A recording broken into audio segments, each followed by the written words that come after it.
인간이 느끼는 가장 최고의 고통의 병이 이 복합부위 통증 증후군이라고 합니다.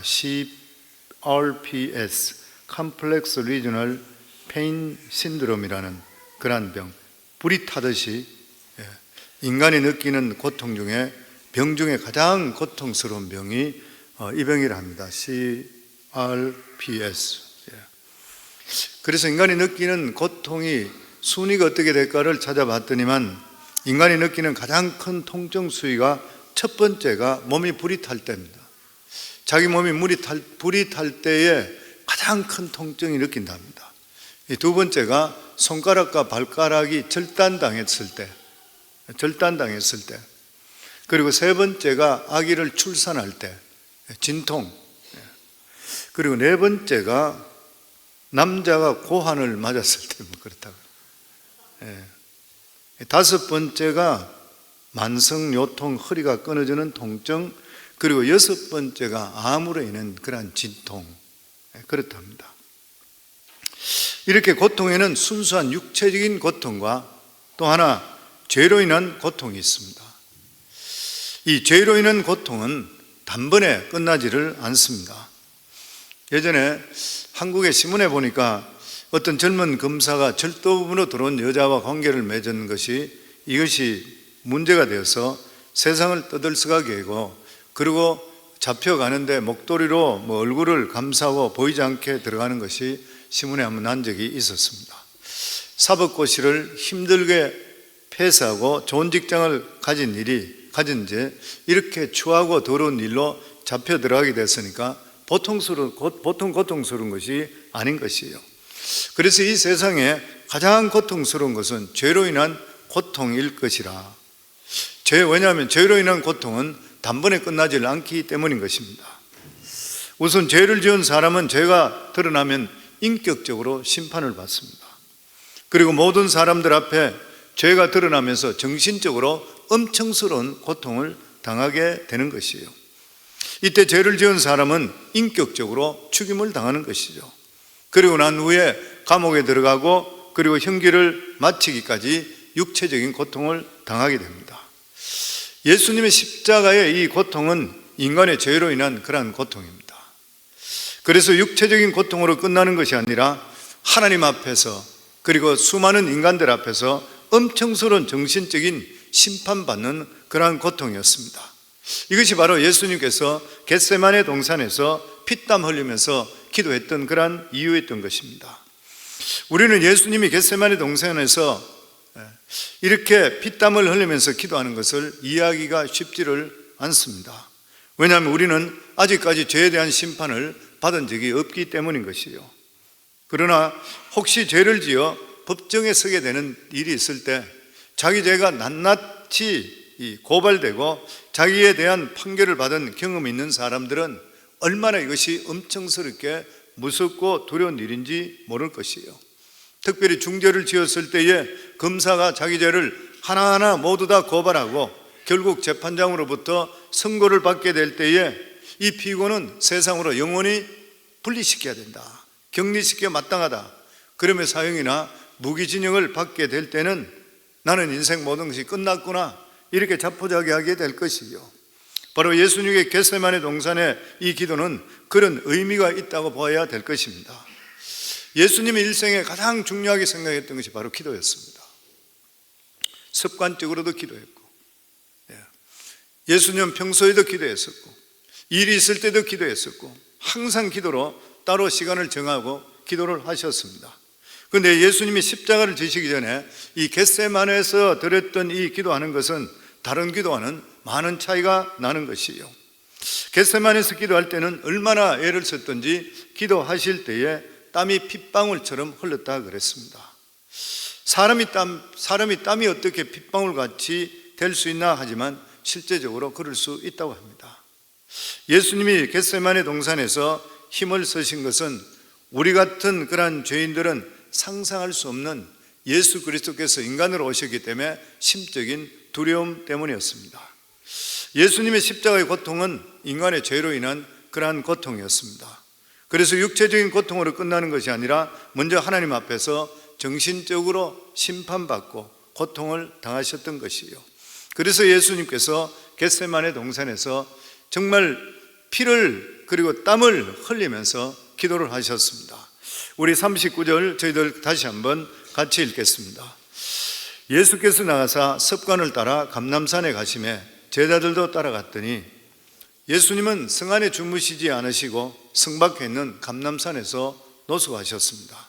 이것이 바로 예수님의 습관이었습니다. 이 습관 때문에 유대 지도자들이 예수님을 잡으려 해도 잘 잡을 수가 없었던 것입니다. 그런데 이번에 예수님께서 감람산에 가신 것은 붙잡히기 위해서 하셨습니다.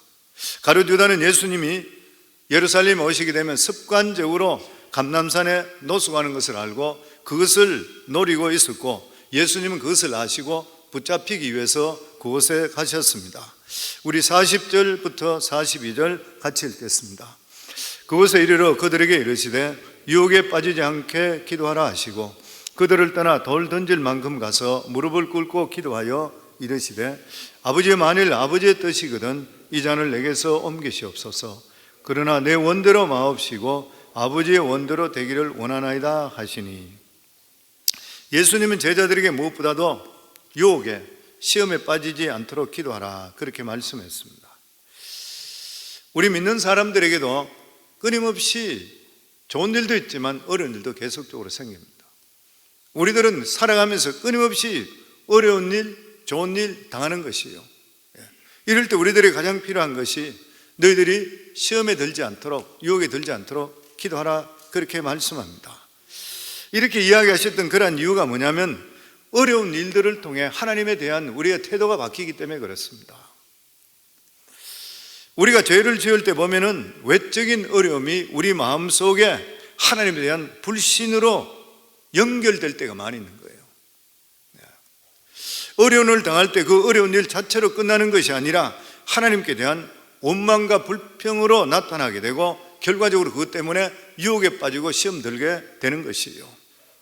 우리는 어려움이나 유혹이 있을 때에 믿음으로 그러한 불신과 유혹을 거부해야 되는데도 불구하고 오히려 어려운 일이나 힘든 일로 이겨내지 잘 못하게 될 때 하나님을 거부하게 되는 거예요. 그러면 마치 사람이 수술할 때에 산소 호흡기를 중단시키거나 혈압이 뚝 떨어지는가 마찬가지야. 이래 되면 영적인 사망을 초래하게 되는 거예요. 우리는 어려운 일이 있을수록 하나님께 더 매달려야 되는데도 불구하고 많은 경우에서는 오히려 떠나버리는 것이 진짜 죽어버리는 거예요. 어떤 사람이 수술 중에 산소 공급이 중단되게 된다면 그 사람이 죽을 것이고 살아있다 하더라도 식물 인간밖에 될 수가 없는 것입니다. 마찬가지로 우리가 여러 가지 어려운 일을 당할 때에 끝까지 하나님의 선하심을 믿으셔야 돼요. 그리고 기도와 그리고 감사로 그리고 찬양으로 나타나게 될 때 이것이 바로 우리가 생명줄을 잡게 되는 것입니다. 아무리 어렵고 힘든 일이 있다 하더라도 우리가 하나님의 선하심을 믿으셔야 돼요. 하나님 반드시 이 일을 통해 하나님의 선한 뜻이 일어난다. 나는 내 눈에는 전혀 보이지 않고 앞으로 어떻게 될지 나는 모르고 너무나 답답하고 가슴 아픈 일이지만 나는 하나님만 붙들고 그래도 하나님만 의지한다. 하나님은 분명히 내 삶 속에 하나님의 선한 뜻이 이루어진다. 절대로 하나님 이 마음에 대해서 변하지 않기를 주의 이름으로 축원합니다. 하나님 반드시 우리들에게 선한 뜻을 가지고 계신 것이요. 그런데 어려운 시험을 떠날 때 가장 시험 들었을 때 가장 힘든 것이 무엇입니까? 기도하기 싫은 거예요. 기도하기 싫습니다. 이것은 더 이상 하나님을 의지하지 않겠다는 그런 뜻인 것입니다. 이럴 때에 기도할 때 기도하고 싶은 마음이 들 때까지 기다린다 하면 이미 늦은 것이에요. 기도하기 싫더라도 억지로라도 기도해야 됩니다. 그렇지 않으면 제2, 제3의 죄를 짓게 되는 것이에요. 그래서 늘 성도님 말씀드리듯이 어려운 일이 생겼습니까? 문제가 해결되지 않습니까? 무조건 교회가 엎어지세요. 다른 길이 없습니다. 안 보이더라도 그냥 그 자리에 앉아 지키고 있으면 돼요. 기도가 안 나오더라도 상관없어요. 그냥 예배당에서 앉아서 그냥 뒷자리에 앉든 앞자리에 앉아서 그냥 주여 한마디만 하셔도 돼요. 그러면 나머지 일들은 하나님께서 때를 따라 풀어주는 역사가 임하게 되어 있는 것이에요. 예수님은 잠시 후에 제자들이 봐서는 안 될, 예수님 잡혀가게 되니까 끔찍한 일을 경험하게 될 것을 알고 계셨습니다. 그것은 그들이 절대적으로 믿고 따르던 예수님이 너무나도 무기력하게 사람들에게 붙들려 가는 것이에요. 그리고 예수님은 사형 판결을 받게 되고 십자가에 못 박혀 죽으십니다. 이것은 제자들이 지금까지 예수님과 하나님에 대해 믿었던, 가지고 있던 신앙을 송두리째 빼앗기게 되는 것이에요. 송두리째 빼앗기게 되는 시험거리잖아요. 이제 십자가에 못 박혀 죽은 사람, 자기가 3년 동안 자기들이 따랐지만 죽은 사람도 살렸는 예수님이시고 메시아라고 믿었는데 너무 무기력하게 십자가에 저주받아 죽게 되는 그분을 어떻게 하나님 아들이라 믿을 수 있는 거예요? 그동안 가르쳤던 좋은 말씀과 기적은 대관적으로 무엇인 것인가요? 그래서 예수님께서는 이러한 무서운 불신앙에 빠지지 않도록 미리 기도하라 이렇게 말씀했던 것입니다. 어떤 시험을 당할 때에 미리 기도하고 당하는 것과 전혀 기도하지 않고 당하는 것은 엄청스러운 차이가 있습니다. 영적인 상태가 좋을 때 시험 당하는 것과 영적인 상태가 좋지 않을 때 시험 당하는 것은 차이가 너무나 많이 있는 것이에요. 영적 상태가 좋을 때 시험 당하는 것은 어떤 분은 그렇게 표현했어요. 마치 물기가 많은 나무에 불을 붙이는 것과 똑같다. 물기가 많은 나무에는 불이 잘 안 붙어요. 그 시험이 잘 안 되는 거예요. 내가 영적으로 아주 좋을 때. 성도님 생각해 보세요. 우리 삶이 성령으로 충만한 삶이 있을 때 어떤 어려움이 온다 하더라도 나한테 전혀 그게 들어오지 않아요. 우리 아마 경험했을 것이에요. 내가 은혜로 충만하고 있을 때는 문제가 있구나. 근데 내 이 뼛속 깊이 들어오질 않아. 그게 지나갈 수 있게 되는 것이에요. 근데 내가 영적인 상태가 좋지 않을 때는 조금만 이어 있으면 걸려버립니다. 넘어가는 것이죠. 상태가 틀리는 것이죠. 이 기도 없고 영적인 상태가 좋지 않을 때는 바짝 마른 나무와 같기 때문에 한순간에 불이 붙어버려 타버리는 것이지요.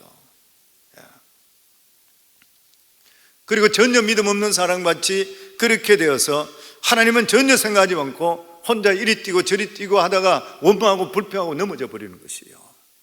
그리고 하는 말이 뭐예요? 하나님은 없다 이렇게 이야기하는 것이에요. 보면 하나님에 대한 믿음은 완전히 없어지고 믿지 않는 사람처럼 원망하고 걱정하고 벌벌 떠는 가운데 모든 것이 다 타버리고 마는 것입니다. 그러면 예수님께 제자들에게 기도하라고 했었는데 무엇을 도대체 기도하라고 하시는 것이에요? 제자들은 아직까지도 십자가의 의미를 충분히 알지 못한 그런 상태였습니다. 여기서 기도하라는 것은 다른 것이 아니라 어려움을 닥친다 하더라도 믿음을 지킬 수 있게 기도하라. 우리들도 이 기도가 필요해요. 우리 삶 속에 기도할 때도 하나님, 제가 어떤 경우 속에서도 믿음을 지키게 해주소서. 아멘. 그러면 시험은 이기는 것이에요. 우리가 믿음만 지킨다 그러면 믿음을 가지고 있게 되면 시험은 뛰어넘게 되어 있는 것입니다. 예수님은 제자들이 겟세마네 동산에서 자신을 위해서도 기도하기를 원했을 뿐만 아니라 예수님을 위해서도 기도해달라 그랬습니다. 이것을 볼 때에 제자들은 별 볼 일 없는데도 불구하고 그 기도가 예수님한테도 필요하다는 거예요. 필요한 것이죠. 그러니까 기도에 놀라운 것이 뭐냐면 누군가를 위해서 기도해 줄 수 있다는 거예요. 아무것도 아닌 것 같은데도 불구하고 나는 아무것도 아닌데도 내 자신의 기도가 다른 사람에게 실제로 큰 도움이 된다고 하는 것입니다. 왜냐하면 우리가 다른 사람을 위해 기도하게 될 때에 하나님의 은혜가 그 사람을 덮게 되어 있습니다. 그리고 만일 그 사람이 적합한 사람이면 성령을 그 사람에게 부어주셔서 능력이 몇 배가 나타나게 만들어 주시는 것이에요. 그리고 그렇게까지 애써도 일이 해결되지 않던 그런 문제가 어느 순간에 해결되는 그런 역사가 임하게 되어 있는 것이에요. 그렇기 때문에 성도님들 기도를 아끼지 마시고 기도해 주기를 주 이름으로 축원합니다. 아멘. 그러나 실제적으로 예수님은 제자들의 기도에 도움을 하나도 받지를 못했습니다. 그 대신 예수님은 제자로들로부터 조금 떨어진 것에 무릎을 꿇고 간절하게 기도하셨습니다. 예수님 기도하시면 이렇게 말씀했습니다. 만일 아버지의 뜻이거든 이 잔을 내게서 지나게 하옵소서. 아버지의 뜻이거든. 우리는 이 기도가 잘 이해되지 않는 이유가 뭐냐면은 지금까지 예수님은 십자가의 죽음에 대해서 확고한 의지를 가지고 있었습니다. 계속 나는 십자가에 이렇게 죽을 것이라 계속 말씀하는 것이에요. 그런데 결정적인 순간에 십자가를 피할 수 있게 해달라고 그래요. 십자가를 피할 수 있게 기도합니다. 왜 예수님은 십자가를 피할 수 있게 기도했을까요? 우선 예수님에게 있어서 가장 큰 유혹은 뭐냐면은 십자가가 결코 예수님께 강요된 것이 아니라는 거예요. 예수님이 반드시 십자가를 지셔야만 했던 것은 아닌 것입니다. 물론 우리 죄를 용서받기 위해서 예수 그리스도의 피가 필요한 것이요, 근데 예수님이 싫다 하면은 누가든지 예수님을 억지로 죽게 할 수는 없는 것입니다. 그리고 십자가의 고통은 우리가 상상할 수 없는 그러한 고통입니다. 예수님은 인간으로 오셨어요. 하나님이시지만 인간의 몸을 그대로 입으셨어요. 우리가 똑같은 신경 조직과 몸을 가지고 계셔요. 고통을 똑같이 당하시는 것이요, 뿐만 아니라 그의 죽음과 함께 우리 모든 인간의 죄를 담당하시는 정신적인 고통을 당하셔야 돼요.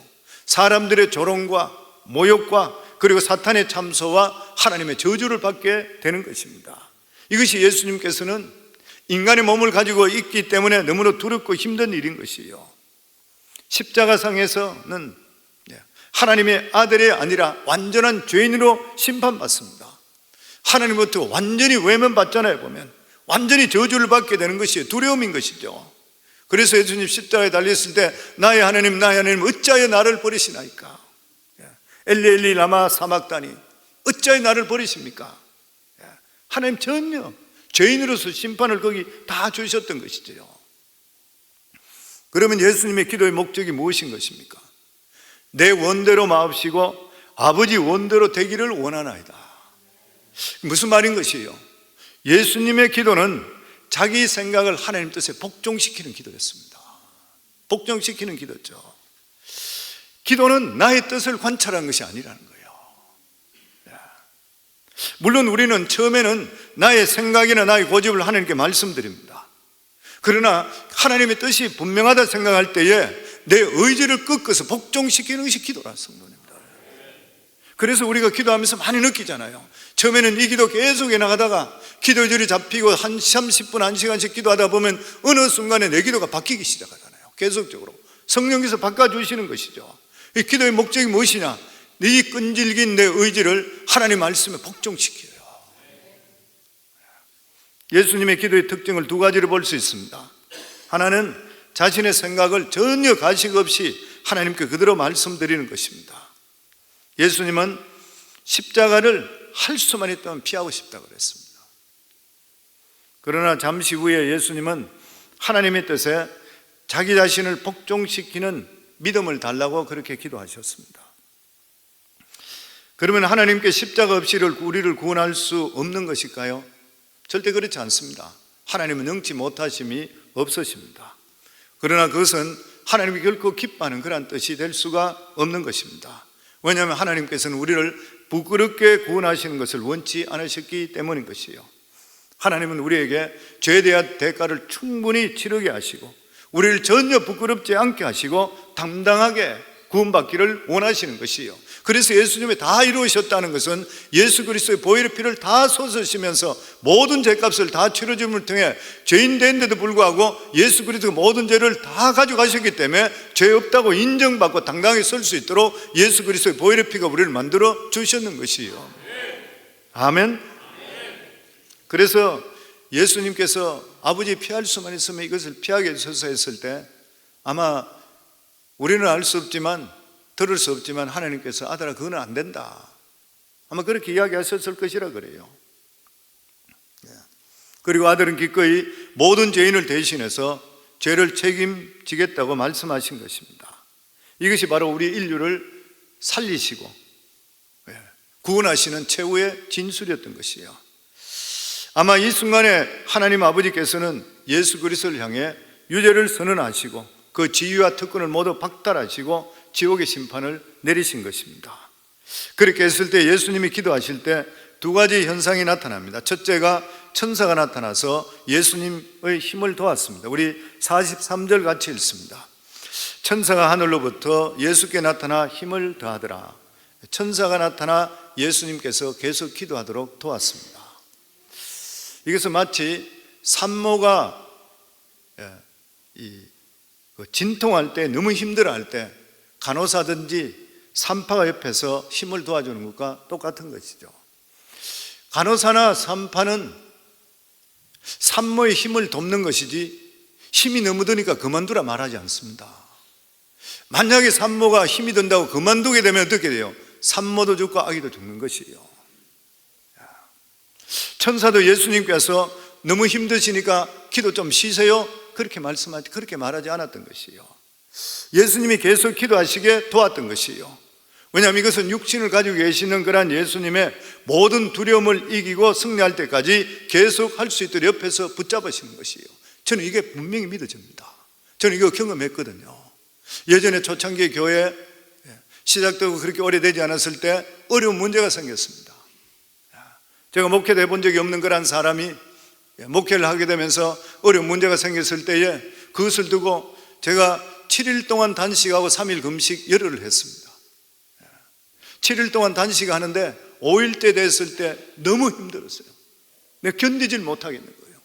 물 한 번 마시지 않고 그냥 견디는데 너무 힘들어서 5일째 됐을 때 제가 하나님께 그렇게 기도해서 하나님 저 못 견디겠습니다.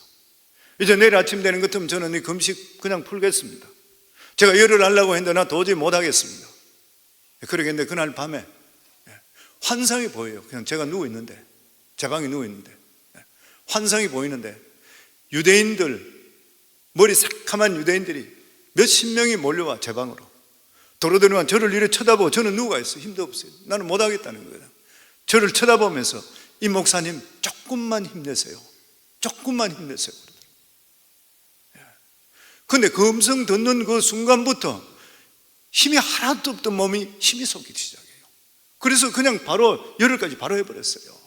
그래서 저는 그래서 느끼는 게 뭐냐면은 오늘 여기 말씀에도 천사가 나타나 예수님께 힘을 더했다는 말씀이 믿어지는 것이 성도님 우리가 진실로 주의 그 나라와 그 의를 위하면서 하나님께 금식하든지 아니면 전심으로 기도하면 옆에 분명히 보이지 않지만 천사가 와서 돕게 되어 있습니다. 그리고 힘을 주어서 이루게 만들어 주시는 것이에요. 아멘. 우리 이거 믿으셔야 돼요. 하나님 살아계신 거예요. 그리고 둘째 현상은 땀이 땅에 떨어졌는데 핏방울 같이 되었다. 핏방울이 어떻게 생겼습니까? 칼이 베게 되면 피가 뚝뚝 떨어지는 것이잖아요. 예수님 기도하는데 얼마나 애써 힘쓰게 됐게요. 이 겟세마네 동산의 기도는 예수님 마지막에 가장 전심을 다했어요. 정말 울부짖고 자기 전심을 다해 기도했습니다. 그러니까 몸에 이 실핏줄 안에 이 못의 혈관이 터지면서 피가 날 정도라니까요. 예수님께서 예수님의 가장 큰 영적 전쟁은 어디서 나면 겟세마네 동산에 오늘 말씀의 기도였었습니다. 예수님은 겟세마네에서 인간의 모든 죄를 책임지기를 결정하셨고 이제는 오로지 철저히 심판만 남았던 것이에요. 예수님은 죄인의 신분으로 끌려가셨고 신문당하셨고 처형당했습니다. 이 모든 것이 아들에 대한 하나님의 심판, 우리들에 대한 심판을 예수님이 대신 짊어지셨던 것이요. 그런데 예수님이 십자가를 주고 몸부림치며 기도할 때 제자들은 어땠습니까? 잠들어 있었습니다. 우리 마지막으로 45절에서 46절 같이 읽겠습니다. 기도 후에 일어나 제자들에게 가서 슬픔으로 인하여 잠든 것을 보시고 이르시되 어찌하여 자느냐 시험에 들지 않게 일어나 기도하라 하시니라. 제자들이 그냥 잠든 것이 아니라 슬픔으로 잠들었다 그렇게 되어 있습니다. 아마 이때 제자들은 자포자기했던 상태였을 것이에요. 예수님께 죽으신다 그러시고 예수님께서 처형당하신다 그러시고 그리고 지금 예수님께서는 겟세마네 동산에서 말씀하시고 그리고 울부짖고 기도하는 소리 들어요. 그러면 자기들이 생각할 때 무엇인가 좋지 않는 일이 일어날 것이라고 자기들은 느꼈던 것이에요. 그렇지만 자기들은 더 이상 앞길은 생각하기도 싫은 것이에요. 두려운 것이죠. 그래서 슬픔에 잠겨서 자포자기한 신경으로 자고 있었습니다. 기도하라 했더니만 사람이 의욕을 잃게 되면 나타나는 현상이 뭐냐면 잠이 자꾸 오는 것이에요. 왜냐하면 맥이 빠졌기 때문인 것입니다. 제자들의 상태가 이런 상태였었습니다. 다른 성경에 보면 마음은 원이로되 육신이 약하도다 말씀하신 것을 보게 되는 것입니다. 제자들은 깨어 기도하고 싶은데도 불구하고 이미 몸이 말을 듣지를 않는 것이에요. 이게 우리들의 신앙 속에 우리들의 상태일 때가 참 많이 있습니다. 우리들도 마음은 있는데 몸이 따라주지 않아요. 마음은 이렇게 해서 안 된다, 어떻게든지 해야 된다 생각하고 있는데도 불구하고 실제로 아무것도 못하는 것이에요.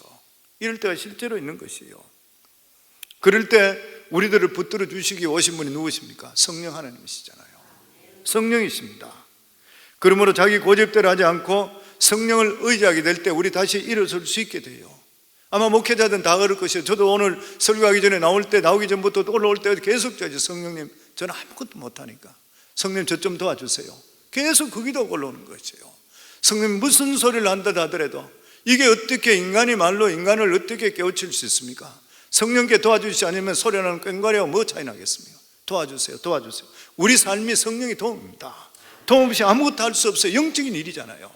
이것은 영적인 모든 영적인 일은 영적이 계시는 하나님의 도움 없이는 아무것도 할 수가 없는 것이에요. 그래서 우리는 성령이 계시는 이상, 우리가 예수 그리스도를 믿는 이상, 우리가 어떤 경우 속에서도 우리들은 절대로 포기하고 자포자기해서는 안 되는 것이에요. 끝까지 참고 인내해야 되는 것입니다. 그러면 하나님의 능력으로 우리를 다시 이렇게 세워주시게 되어 있는 것입니다. 사랑하는 성도님들, 새벽을 깨우는 분들은 시험에 들지 않게 됩니다. 저도 목회하면서 지금까지 볼 때에 어떤 어려움이 있다 하더라도 성도들 중에 새벽 기도 자리만 지키는 사람은 넘어지는 사람 한 사람도 못 봤습니다. 나오다가 어느 정도는 끝나버리고 안 나타나니까 문제가 되어버리는 것이에요. 기도의 자리만 지키는 분들은 하나님께서 천사를 보내 힘을 주실 줄을 믿습니다. 우리 기도로 승리하기를 주의 이름으로 축원합니다.